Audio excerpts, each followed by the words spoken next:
Right, so question we've had is, can people with serious mental illnesses work? Now, let's start with this. Kind of depends on what you mean by serious, because pretty much all mental illnesses can be and are serious, and the vast majority of them all vary from day to day in their presentation and their sort of seriousness, if you want to use that word. In fact, there's another video on our channel by Lauren about competitive suffering. I'd recommend having a look at that video, because it is quite a large issue within the mental health community, and within the community as large. This idea that some people are worse than others, and it's not a competition anyone wants to win, really. But anyway, back to the topic. Essentially, it kind of varies. This is one of those short answer yes with an if and long answer no with a but type things.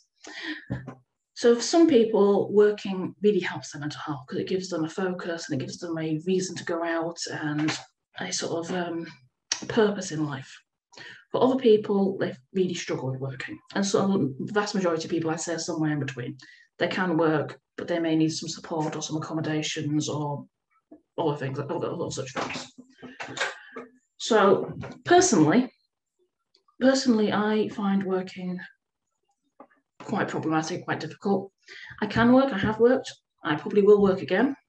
At the moment, I've been signed off, and the DWP have declared me unfit for work for 18 months. We're about 6 months into that now.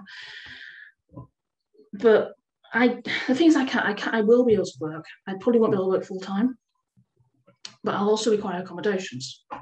So, for example, I pretty much need variable hours, because I can't tell from one day to the next how I'm going to be.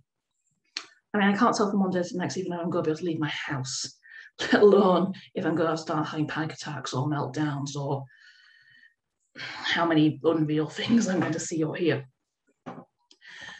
So yeah, and also a combination of medication and my sleeping patterns being really bad, I am not far off useless in the morning.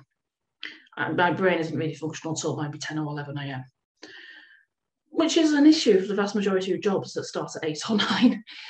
So yeah, that's another issue. Another problem I have is that I find it very difficult to cope with both work and treatment at the same time. So what ends up happening is I'll be forcing myself to work and I'll end up leaving treatment, which isn't, it's a bit of a recipe for disaster, that one. It's not a good idea. It's not sustainable. So then I'll end up, a couple of months, weeks or months down the line, having to leave the job because I just can't cope, essentially. So that's another issue. I've lost jobs for ridiculous things. I've actually lost jobs just for disclosing my mental health before, because they've decided that insurance won't cover me and stuff like that, which I think it's a dubious reason, if I'm honest, but I wasn't in the mindset to actually fight it. Sometimes it's justifiable that I've lost a job. There's been times when I couldn't cope with working and I was basically spending a disproportionate amount of time crying in the toilets because I just couldn't cope, or having panic attacks at my workstation. And yeah, it wasn't great. Or just missing days, just not turning up and not even telling them because I just couldn't cope with the concept of making a phone call, let alone turning up to work. So yeah, I've had issues with employment in the past. However, I do strongly believe that if I find the right job with the right support, I will be able to work. It might be full-time, might not be full-time, but I'm convinced I will be able to work. And I think that the same goes for a lot of people with mental health issues. It's a case of finding the right job with the right support and quite possibly the right employer. And then things can be done.